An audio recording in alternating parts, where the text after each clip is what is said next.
நான் தூங்க போனதில்லை ஒன்னாலதான் கண்ணே ஒன்னாலதான்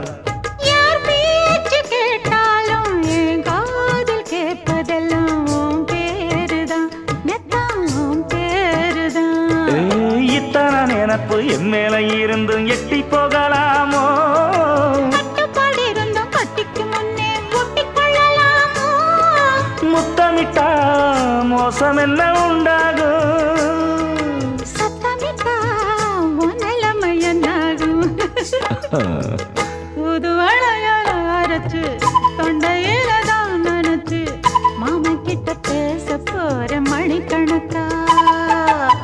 தூண்டாமணி விளக்க தூண்டி விட்டு எரிய வச்சு ஓ முகத்தை பார்க்க போற நாள் கணக்கா